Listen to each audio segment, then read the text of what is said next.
গৌরীপুর মোড়ে বাস থেকে নেমে ভীষণ অবাক আর হতভম্ব হয়ে পড়লাম।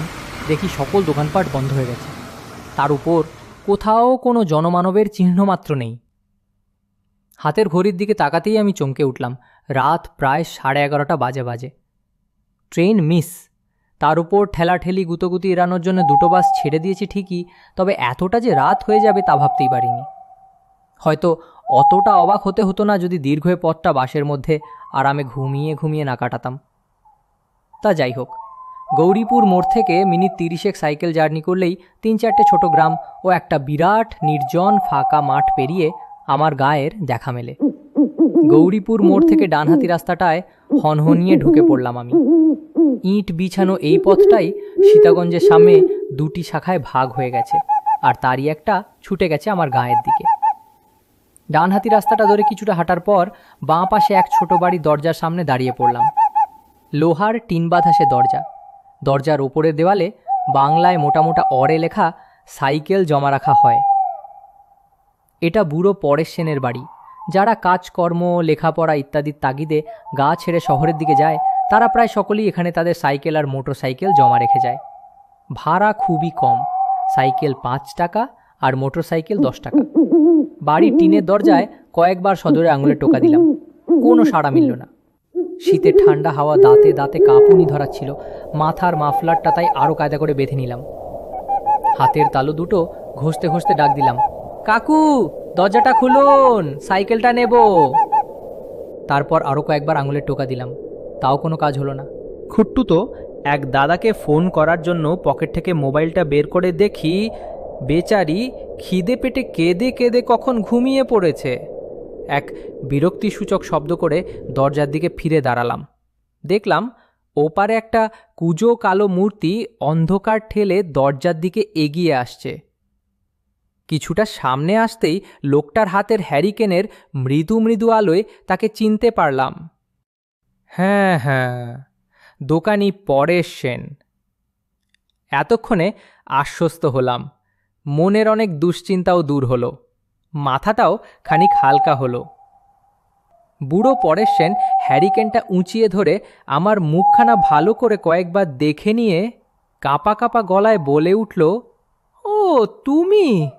তা এত রাত অবধি কোথায় থাকো বাপু?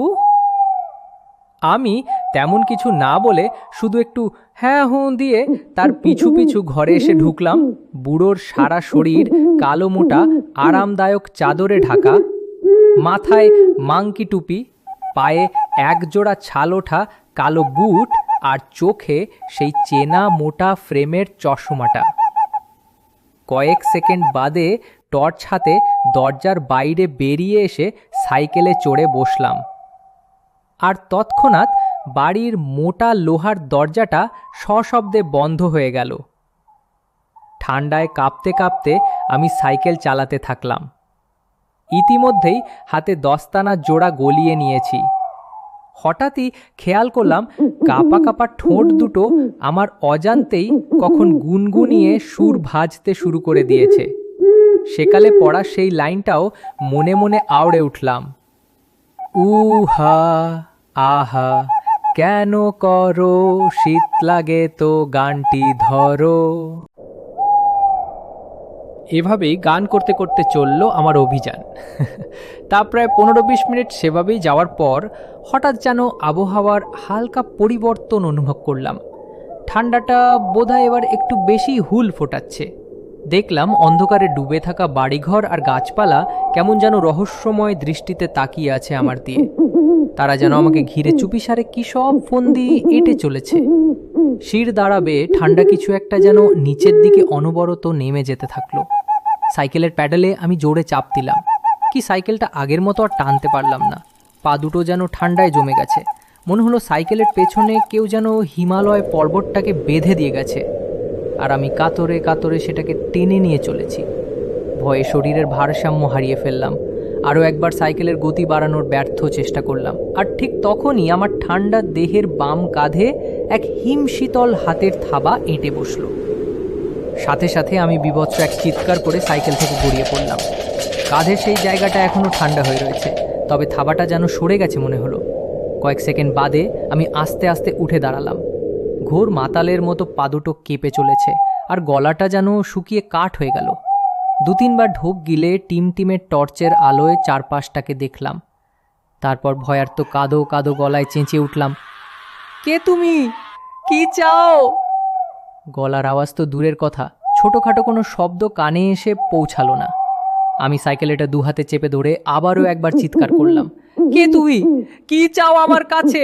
তারপর হঠাৎই একসময় অমাবস্যার ঘন কালো অন্ধকার ফুঁড়ে ঠিক আমার কানের সামনে অশরীরীটা মৃদু মৃদু কাঁপা কাঁপা আর ভয়ানক ভাঙা ভাঙা স্বরে বলে উঠল, আমি কে, কি হবে তা জেনে? সাইকেলটা চালাও, দ্রুত চালাও, তোমার কোনো ক্ষতি করব না, অন্যথায় তুমি শেষ। শব্দের সাথে বেরোনো তার মুখে ঠান্ডা বাতাস আমার এক কান দিয়ে ঢুকে অন্য কান ফুঁড়ে বেরিয়ে গেল, আর বিভৎস এক দুর্গন্ধে সারা গা গুলিয়ে উঠল। আমি মুখ বুজে প্রথমে সাইকেলে চড়ে বসলাম, তারপর প্যাডেল করতে আরম্ভ করলাম। এবারেও সেই একই কাণ্ড, সাইকেল টানতে গিয়েও টানতে পারলাম না, কোনো রকম গড়িয়ে চলল যা। হঠাৎই আমার বাম কাঁধে ঠিক সেই জায়গায় আর পেটের ডান দিকে আবারও তীব্র ঠান্ডা থাবার উপস্থিতি অনুভব করলাম। অশরীরীটা আমাকে 2 হাতে চেপে ধরেছে। দেহের ওই 2 স্থানের মাংসপেশি যেন জমে বরফ হয়ে গেল। এবার দেখলাম সাইকেলটা সজোরে ছুটছে। বুঝতে পারলাম না কোনো দিকে ছুটে চলেছি আমরা। সাইকেলটা থামানোর জন্য সজোরে ব্রেক কষলাম, তবুও থামাতে পারলাম না। গাছপালা ঘরবাড়ি ফুঁড়ে সাইকেল এগিয়ে যেতে থাকলো।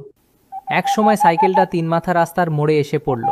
চিনতে পারলাম আমি সেই রাস্তা, এটাই তো সীতাগঞ্জ মোড়।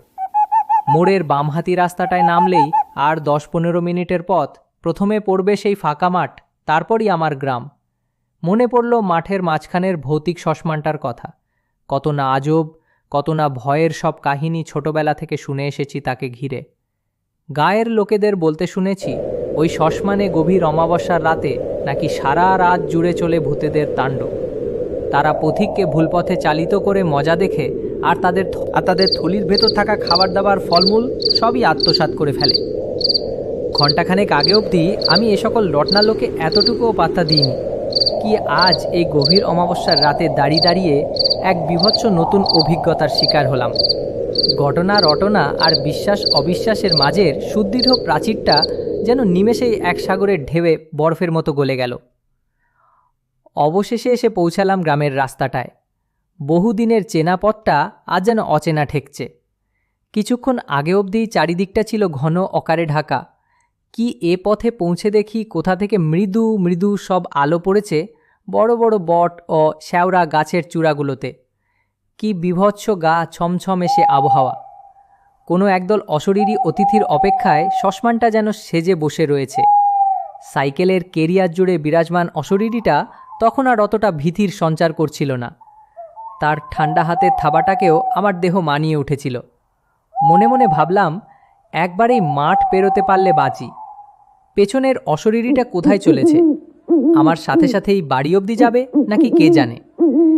এই সকল ভাবতে ভাবতেই হঠাৎই এক জোরালো ঠেলা খেয়ে আমি সাইকেল থেকে ছিটকে রাস্তা দিয়ে গড়িয়ে পড়লাম শ্মশানের উল্টো দিকে নিচু মাঠে।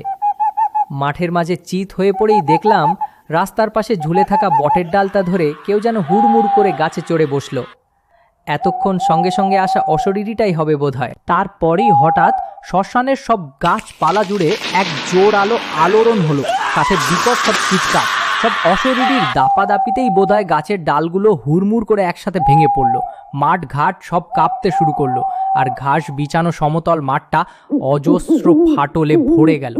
পায়ে ভর দিয়ে উঠে দাঁড়ানোর সামর্থ্য ছিল না আমার, তবু বহু কষ্টে কোনো রকম উঠে কাতরাতে কাতরাতে বাড়ি ফিরলাম। মুখ হাত পাটা ভালো করে ধুয়ে নরম বিছানায় শরীরটাকে টান টান করে মেলে দিলাম। সারা দেহে অসহ্য ব্যথা। থার্মোমিটারে দেহের তাপমাত্রা ধরা পড়ল 105 ডিগ্রি ফারেনহাইট।